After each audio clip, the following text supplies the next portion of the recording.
ছোট ছোট শিশুরা যেমন কাঁদে, ঠিক ছোট ছোট শিশুদের মতো যখন গোবিন্দ কাঁদছে, শ্রীরাম সখাকে আর সইতে পারে, বললো কানাই এমন করে কাঁদিস না রে ভাই, তুই কাঁদলে যে আমাদের বড় দুঃখ হয়, বড় কষ্ট লাগে, আর কাঁদিস না। তুই বলছিস তো হ্যাঁ চল ঘরে যাব, কিন্তু তুই তো বললি পাল জড়ো করতে, আমি তো গিয়েছিলাম, কিন্তু আমি ফেরাতে পারছি না রে ভাই।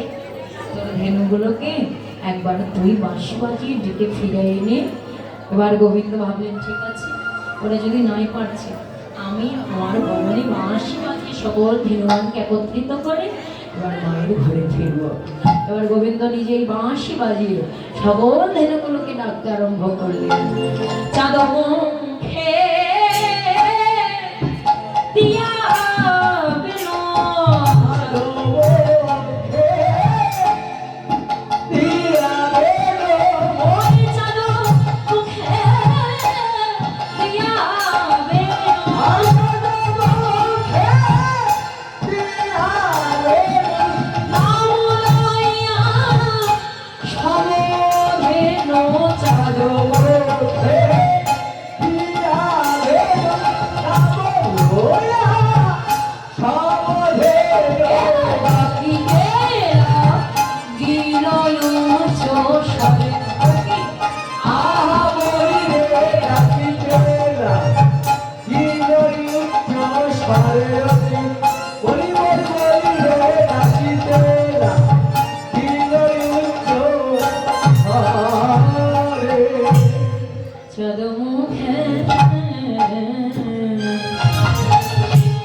উচ্চ স্বরে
করে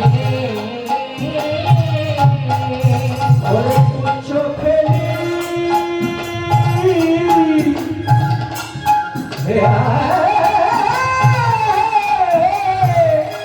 ওরে তুষ্ঠে রয়ু ওরে চলিল চলিল চলিল চলিল চলিল চলিল ওরা ধনী শুনে চলিল চলিল থাকিতে পারে থাকিতে পারে থাকিতে আর পারে কি থাকিতে পারে আমার ধরে সোনার থাকিতে পারে ধনী শুনে থাকিতে পারে গোবিন্দ যখন ধরে ডাকে সে কি থাকিতে পারে ওরে রবীন্দ্রনাথ বন্ধরে সে থাকিতে আমার পারে গোবিন্দ যখন ধরে ডাকে যেতে হয় সব ছেড়ে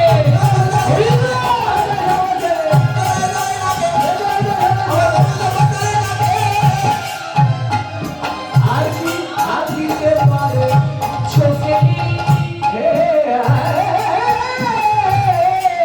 তুষ্ঠে রয়ু ওরে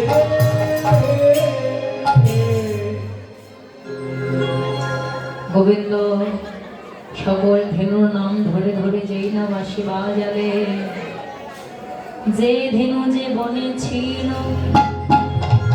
ফেরায়া একত্র করিল চালাইল গোকুলের মুখে চালাইল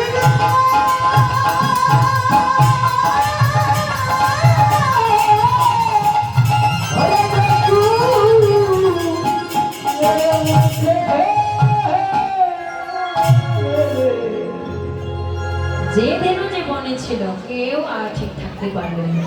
এবার গোবিন্দের সেই বংশীধ্বনি শ্রবণে সবাই একত্রিত হয়ে গেলেন, একই স্থান এসে দাঁড়ালো। এবার গোবিন্দ সকল ধেনুগুলোকে একত্র করে নিয়ে সবাইকে গোকুলের দিক করে এবার ঘরে ফিরছেন। হ্যাঁ, আপন ঘরে ফিরে যাচ্ছেন, কিন্তু যাচ্ছেন তো কেমন করে সারিবদ্ধ হয়ে।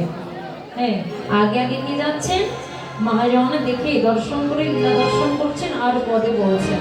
কে যাচ্ছে জানো? শ্বেত কান্তি অনুপম আগে ধাই বলরা আগে যাই বলো না আর শিশু জানি নাহিনী বামি আরে আর কিছু চলে যায় বাবা হে শ্রীরাম সুদাম কাছে ভালো সভা করিয়াছে এটা বয়স দাদা বাজে আর সেবা করিয়াছে তারে মাঝে নব ঘনশ্যাম আরে একবারে নব ভালো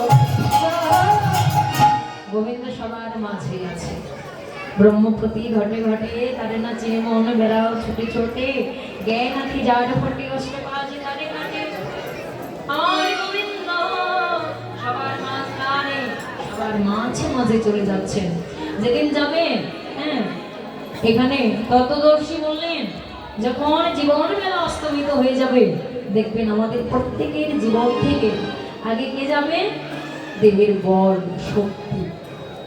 বলরাম দাদা আগেই আমাদের জীবন থেকে আমাদের দেহ থেকে নেমে যাবে, আর বলাই যাবে আস্তে আস্তে মাঝখান থেকে প্রাণ পাখি আমার শ্রী গোবিন্দ আত্মারূপে, হ্যাঁ, সবার মধ্যেই আছে। যেই না তিনি যখন চলে যাবেন এই দেহটা তখন মরা হয়ে যাবে। কে বলবে মরা, কে বলবে ডেড বডি, হ্যাঁ, অনেক রকম নাম হয়ে যায়। তখন এই দেহের আর কোনো মূল্য থাকবে না।